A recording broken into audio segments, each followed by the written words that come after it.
Happy Tuesday, Locked On Wildcat fans. I am your host, Mike Luke. We've got a lot to get to, but we are going to talk about the sport that makes the city go. We are going to talk all Arizona basketball today and maybe tomorrow. Let's get started here on Locked On Wildcats. You are Locked On Wildcats, your daily podcast on the Arizona Wildcats. Part of the Locked On Podcast Network, your team every day.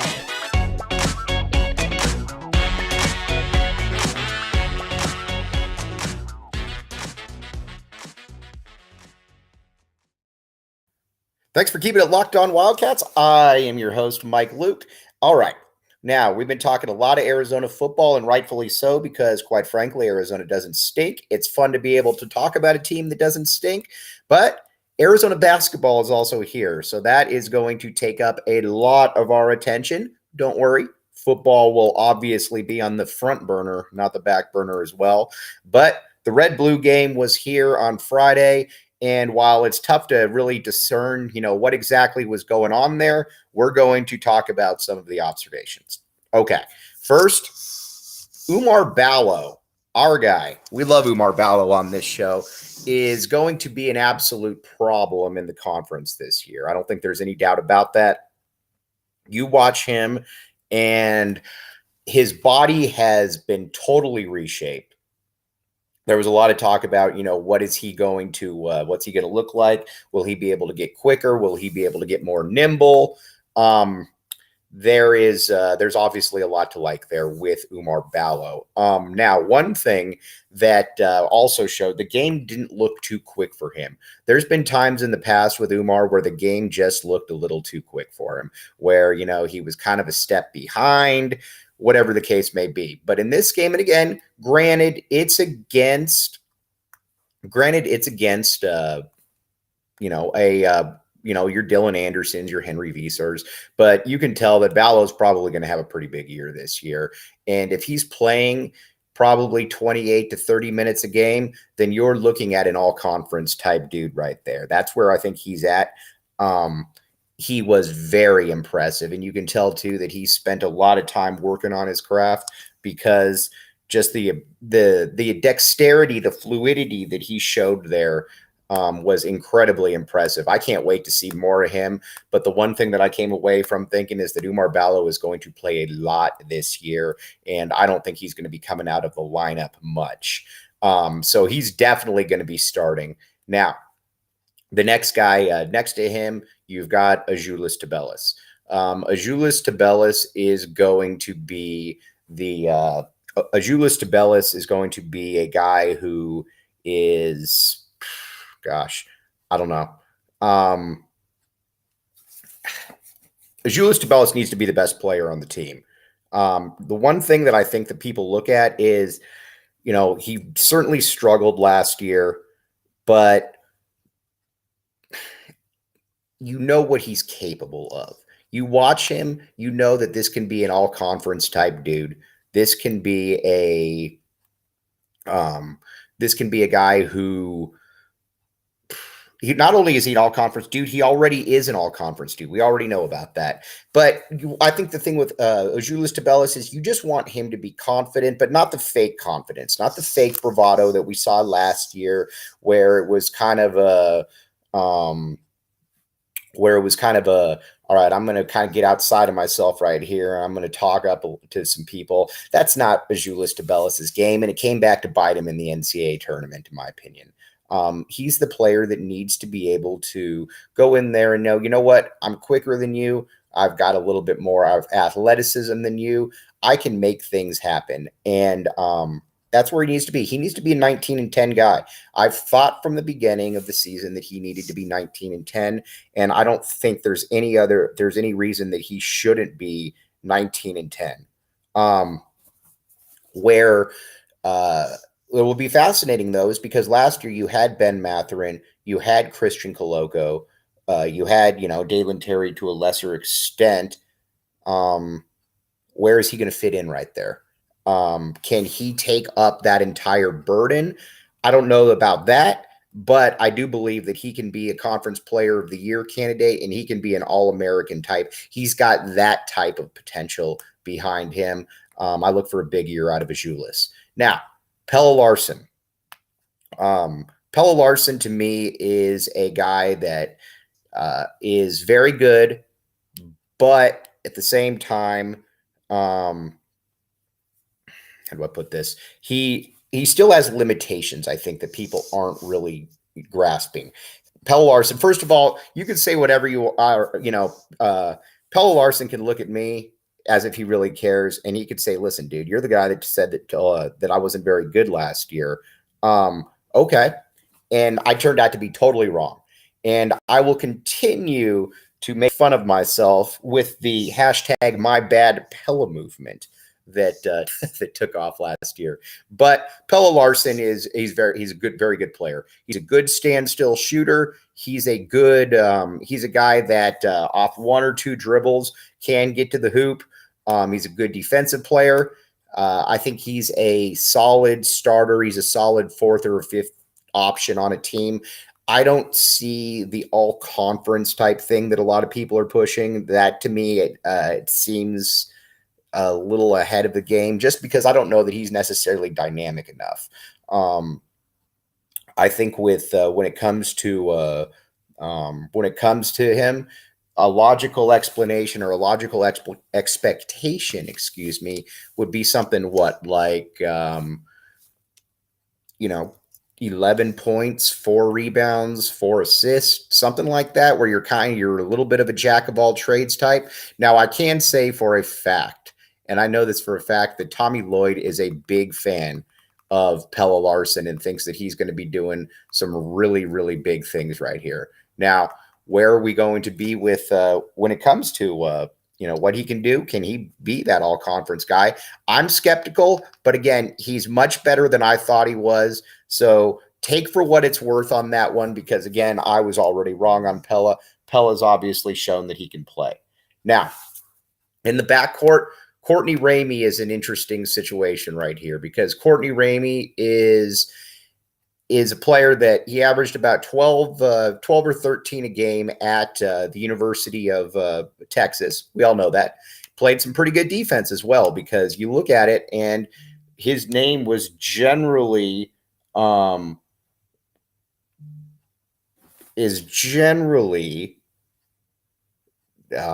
see here. His name is generally somewhere 12 to 13 points, something like that. But I am curious as to see how much that he can I am curious to see how much he can do off of how much he can do, though, creating his own shot. One thing that I find fascinating about him is, yes, he didn't do that a ton at Texas, and I've had people from Texas tell me that exact same thing. But one thing that I am curious about is where did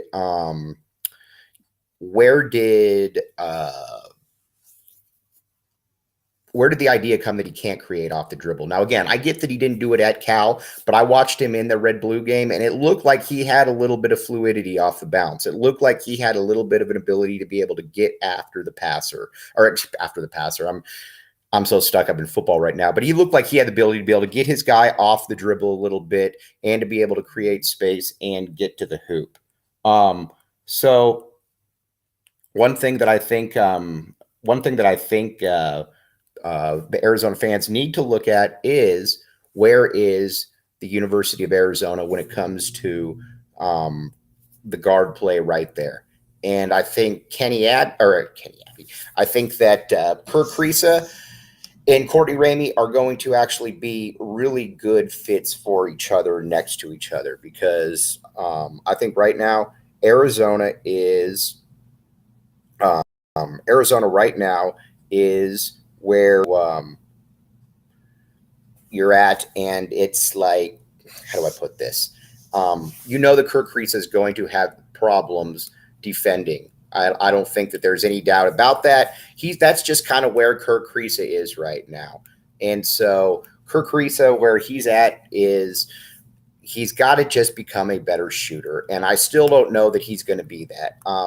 I'd love to be wrong here, but I do kind of wonder if he's one of those guys where the shot looks good coming off the hand, where he's going to make some timely shots, which certainly matters for sure. But at the same time, you're never going to get that 40%. You're never going to get that, that 40% from three, the 44, 45% from the 3-point and from the field goal. I just don't know that that's going to be the case, but that doesn't mean that he can't still be incredibly important though, when it comes to shooting the ball, when it comes to going, setting up big plays, because he's shown that in the past. He's shown that he can make big plays. He's shown that he can make big shots when it really matters down the stretch. That's where I think he's going to be fascinating to watch. And I think Courtney Ramey has the ability to be able to cover up some of the defensive lapses that some of the defensive lapses that Kerr Kriisa will have. And who knows, maybe he can explode a little bit off the bounce. We'll see. Again, a lot of Texas people have said that's not really a strength of Courtney Ramey's game. Fair enough. But I am intrigued by what he can do there. I think that he has a little bit of a unique ability to be able to possibly make some plays right there. Now, when it comes to the rest of the squad, then you do think that that's probably going to be your starting lineup right there. I would be fairly surprised if that is not the starting lineup. As a matter of fact, I'd be stunned if that's not the starting lineup. I think that that's pretty much set in stone right there. Now, who are some of the other guys to really keep an eye on? Well, a guy that I don't know what to really expect of him, but Philip Borovichinen is going to be a problem. I don't know when he's going to be a problem, but at some point he's going to be a problem because, first of all, I did not expect him to be as big physically as he is already. He was the guy that who I always thought would be a little bit of a that he was the guy who would always be the European that comes over here is always, you're always going to be a little bit questioning of. It doesn't mean that he can't play for sure. I mean, because we've seen a lot of guys that can really play, but you do wonder, all right, it's a totally different level of competition. He played at a lower caliber, obviously. Where exactly does Arizona land with him? It looks like Arizona got a steal. And one thing that we do know about Tommy Lloyd is that he 100% knows what he's doing when it comes to the international game. He's shown that, and he's shown that time and again. And I think we just got to be able to listen to him and just say, you know what? Tommy Lloyd clearly knows what he's doing here. Let's just listen to what he has to say, because Borovichinen looked good. He looked smooth with the ball. He looked like he could make some heady plays. He looked very how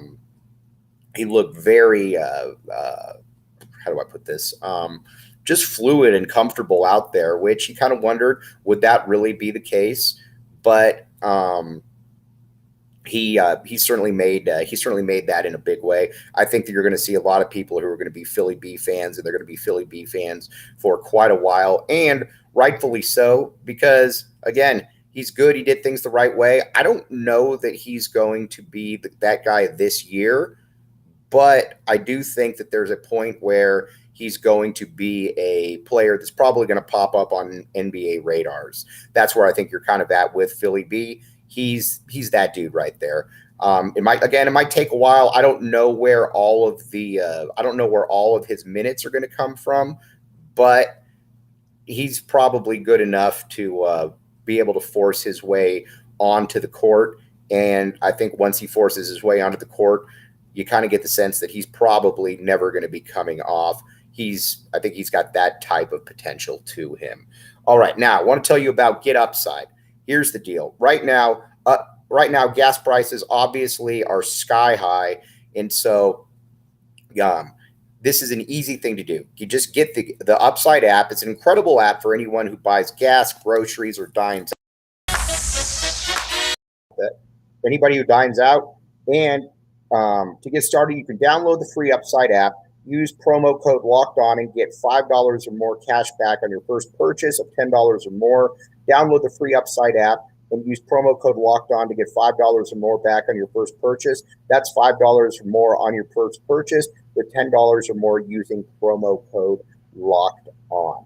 Okay, we're going to take a quick break right here. We will be back, and we are going to start talking more about the guys that are on the Arizona bench and who could possibly be some of those players that are going to bring some real heat to the equation. Come back with us.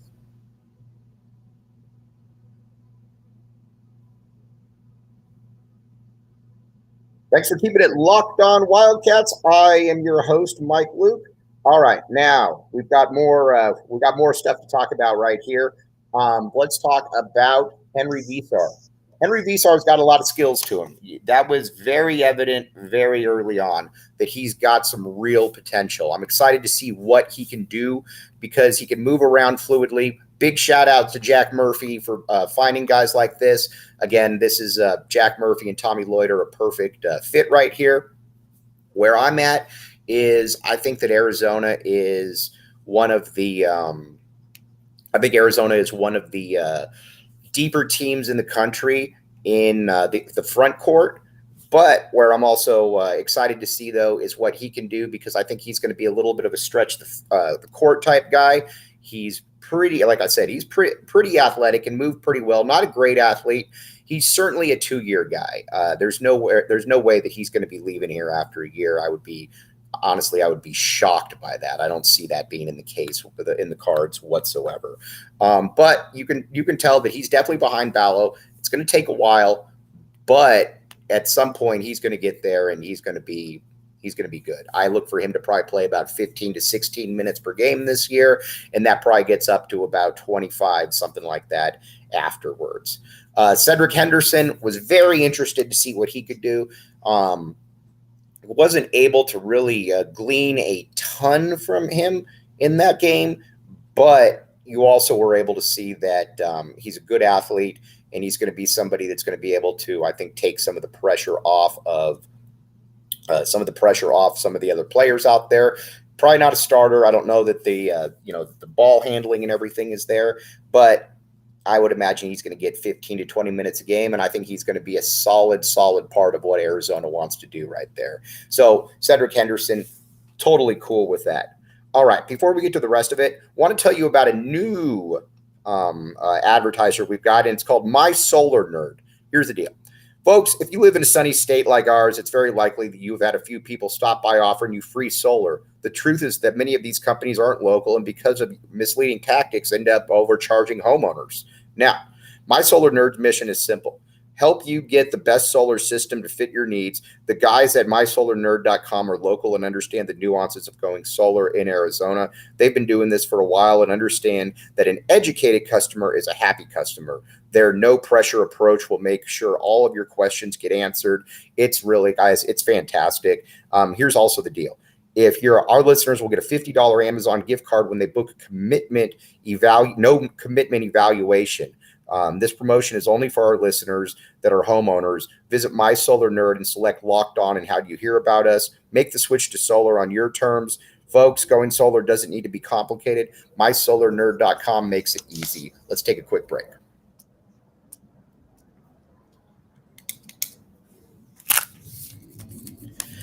Thanks for keeping it locked on, Wildcats. I am your host, Mike Luke. All right, now we're going to talk tomorrow about some of the players that that didn't play a ton, or that probably won't play a ton this year, but are going to be big parts of what Arizona wants to do going forward in the future. But in addition, I think this team is good.